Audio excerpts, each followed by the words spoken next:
प्रिय विद्यार्थियों, एमए इतिहास के लिए हम इतिहास दर्शन पढ़ रहे थे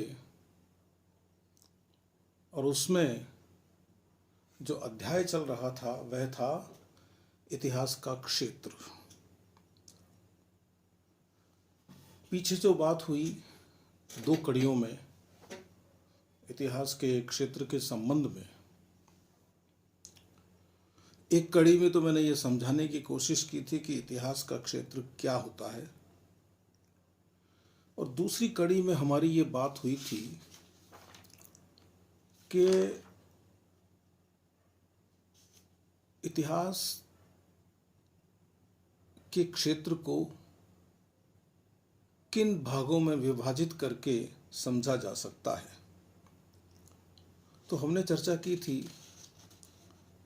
इतिहास का राजनीतिक क्षेत्र, इतिहास का संवैधानिक क्षेत्र, और यह बात मैं पहले कह चुका हूँ कि ये जो जितने भी क्षेत्र हैं जिनकी हम चर्चा कर रहे हैं, ये सारे के सारे सामाजिक क्षेत्र हैं। यदि समाज नहीं है तो इतिहास के इन क्षेत्रों का और इन क्षेत्रों के अध्ययन का कोई अर्थ रह नहीं जाता है। हमने इतिहास के आर्थिक क्षेत्र की बात भी कर ली थी, और एक होता है राजनयिक क्षेत्र। यानी राजनयिक के रूप में जिन लोगों ने काम किया उनका लिखा हुआ इतिहास, उसका क्षेत्र। मुख्य रूप से आप इसको ऐसे समझ सकते हैं सरल रूप में कि दो राज्यों के बीच में राजनीतिक संबंधों का माध्यम बनने वाले जो लोग हैं,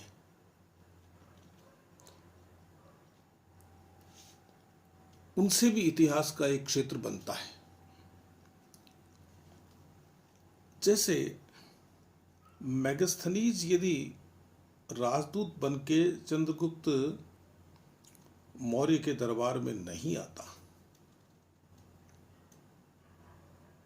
तो बहुत सारी चीजें जानने से हम वंचित रह सकते थे।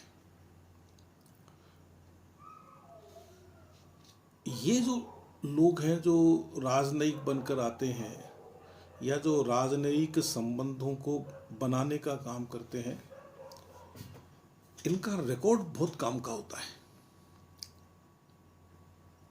जैसे इनके किए हुए पत्र व्यवहार या इनके अपने रोजनामचे, ये जो राजनयिक क्षेत्र है इतिहास का, इसको खाली आप राजनीतिक, या मैं सही शब्द काम में लूँ तो राजनैतिक, दोनों ही शब्द काम आते हैं वैसे बोलचाल में। सही शब्द राजनैतिक है। यदि मैं ये शब्द काम लूँ तो ठीक नहीं है, क्योंकि ये जो राजनयिक क्षेत्र में काम करने वाले लोग हैं, ये एक तरह से सांस्कृतिक क्षेत्र में काम करने वाले लोग भी होते हैं। जहाँ पर वो काम कर रहे होते हैं वहाँ की संस्कृति को भी समझने की ये लोग कोशिश करते हैं। वैसे तो सांस्कृतिक इतिहास का अपना अलग क्षेत्र है, और मुझे ये कहना चाहिए कि बहुत महत्वपूर्ण क्षेत्र है। इंसान के जन्म से लेके उसकी मृत्यु तक का पूरा काल संस्कृति के बीच ही गुजरता है। जीवन के दो प्रमुख भाग हैं, सभ्यता और संस्कृति। सभ्यता में वे चीजें आती हैं जो हमारे पास हैं, और संस्कृति में वे चीजें आती हैं जो हम हैं, जो हमारे भीतर हैं।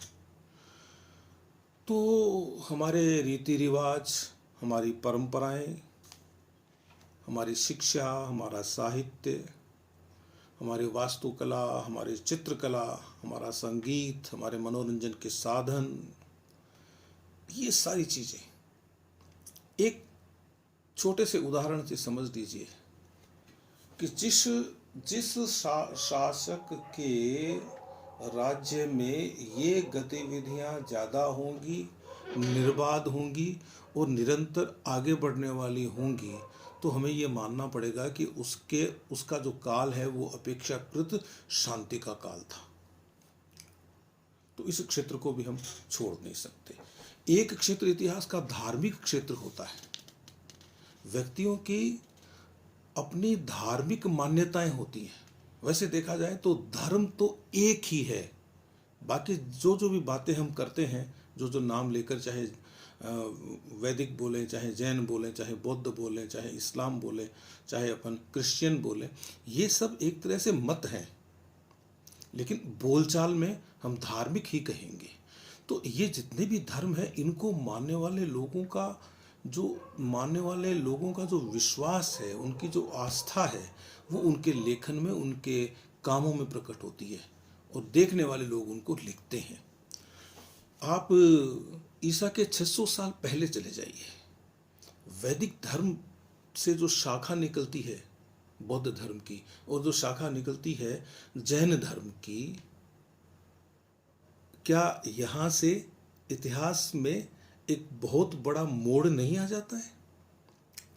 या आप यूरोप की तरफ देखें, जो पुनर्जागरण का आंदोलन होता है, क्या वो इतिहास में बहुत बड़ा परिवर्तन नहीं कर देता है? और उसके बाद में फिर प्रतिसुधार आंदोलन भी होता है। तो प्रोटेस्टेंटों और कैथोलिकों के बीच का जो संघर्ष है, उससे समाज की दिशा तय होती है।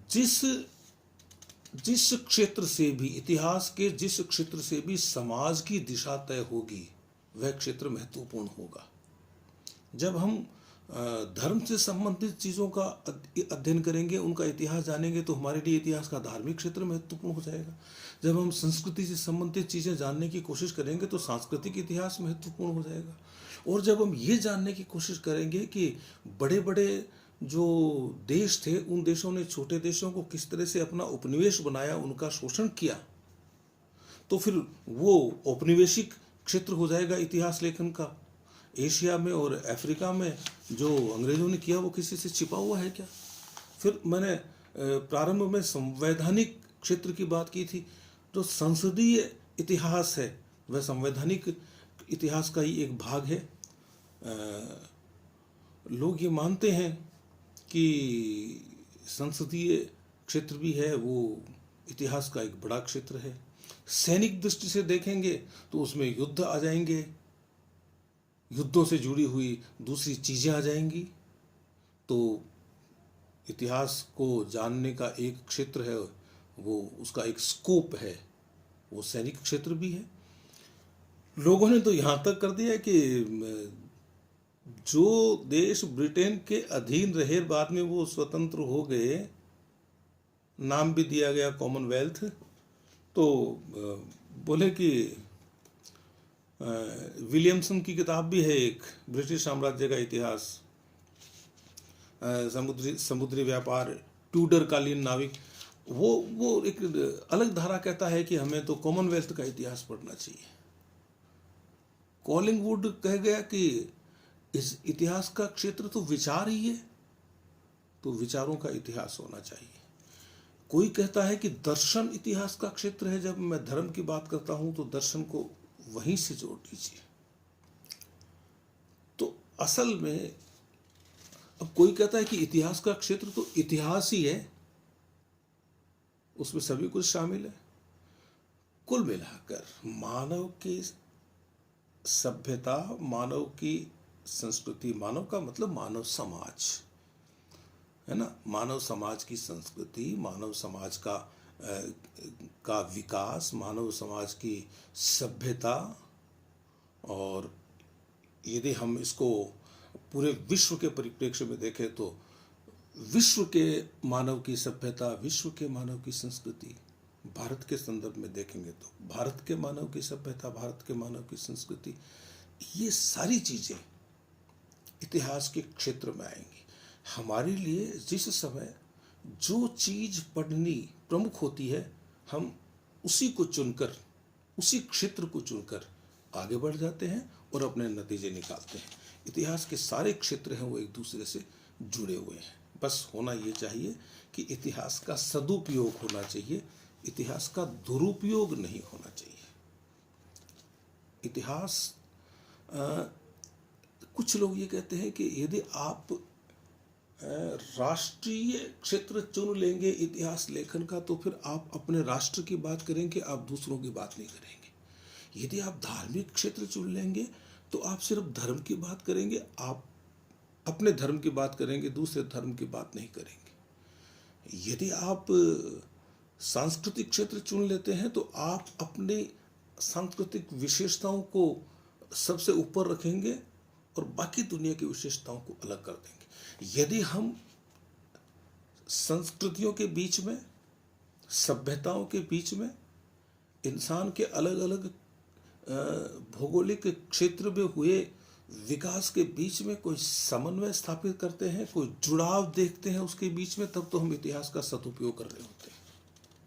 और यदि वो जहाँ कहीं भी वह विखंडन पैदा करता है वहाँ इतिहास का सदुपयोग नहीं है, वो इतिहास का दुरुपयोग है। इतिहास के उदाहरण देकर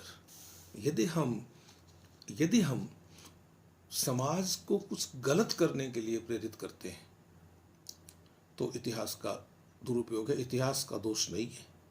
इतिहास को लिखने वालों का, उनको पढ़ने वालों का, उनको पढ़ाने वालों का, और दूसरे लोग जो इतिहास को माध्यम बनाकर अपने स्वार्थ सिद्ध करते हैं उनका ये अच्छा काम नहीं कहा जा सकता। और कुछ लोग कहते हैं कि साहब इतिहास तो एक मनोरंजन की चीज़ है। यह एक बहुत छोटा सा भाग हो सकता है, बाकी इतिहास कोई मनोरंजन की चीज़ नहीं है। इतिहास इंसान के विकास का, इंसान की समृद्धि का, सांस्कृतिक दृष्टि से और ज़्यादा उन्नयन करने का मार्ग है, माध्यम है। इतिहास का कुछ कहते हैं कि आम आदमी के लिए इतिहास क्या काम का है, इसकी तो सिर्फ एकेडमिक वैल्यू है, इसका तो खाली बस शैक्षणिक महत्व है, शैक्षणिक मूल्य है। सारे विषयों का अपना शैक्षणिक मूल्य होता है, सारे विषयों का अपना लौकिक मूल्य होता है। जो इसे लौकिक रूप से समझना चाहते हैं उनके लिए लौकिक मूल्य है, जो इसे शैक्षणिक दृष्टि से समझते हैं उनके लिए शैक्षणिक मूल्य है। शैक्षणिक दृष्टि से समझकर हम इसे लौकिक स्तर तक ले आएं तो इतिहास का सदुपयोग है। शैक्षणिक दृष्टि से चीज़ों को समझकर यदि हम लोगों को गुमराह करें तो यह उसका दुरुपयोग है। तो हमें ये देखना चाहिए।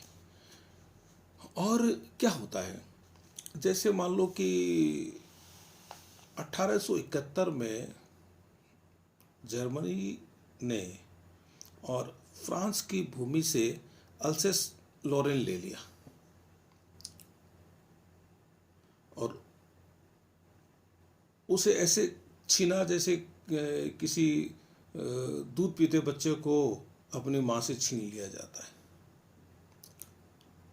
ये नहीं होता तो इतिहास का दुरुपयोग नहीं होता। आपके पास शक्ति है तो आप उसका दुरुपयोग नहीं कर सकते।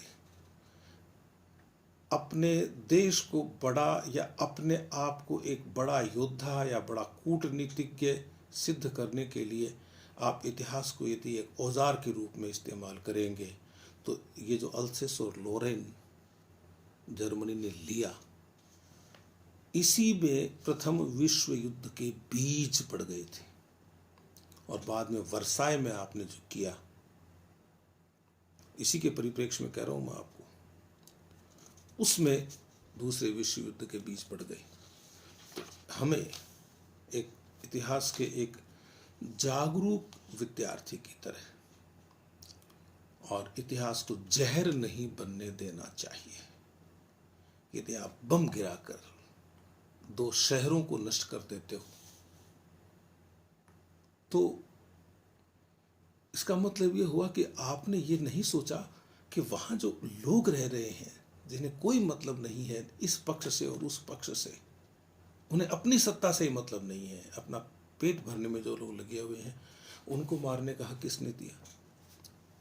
और इतिहास की ऐसी एक भूल आगे जाके कितनी ही भूलों का कारण बनती है। तो इतिहास बहुत ज़्यादा समझदारी से, बहुत ज़्यादा बुद्धिमत्ता से और बहुत ज़्यादा हृदय से समझने की चीज़ है।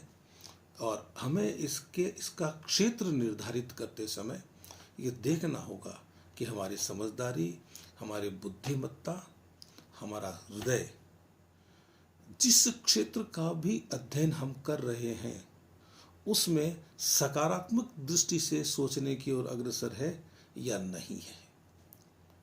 बुद्धि या हमारा जो दिमाग है वो सोचने का काम करता है, दिल है वो समझने का काम करता है। मन चीज़ों, दिमाग यदि सोचने और समझने का काम करता है यूं मान लो, तो हृदय है वो अनुभव करता है।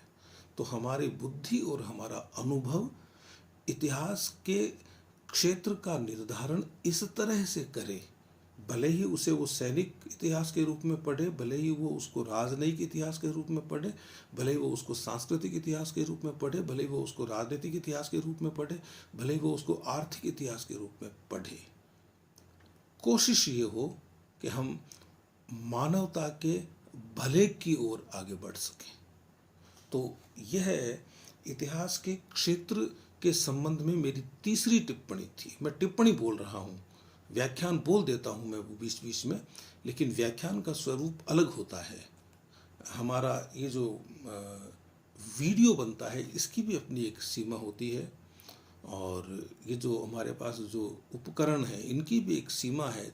हम इनको किसी दूसरे माध्यम में लोड करते हैं, इसलिए बहुत बड़ा भी नहीं कर सकते। लेकिन इन 3 टुकड़ों में इतिहास के क्षेत्र की जो रूपरेखा मैंने आपके सामने रखी, इस रूपरेखा के आलोक में आप इतिहास के क्षेत्र का अध्ययन कर सकते हैं, इसको समझ सकते हैं, इसको जान सकते हैं। Thank you very much.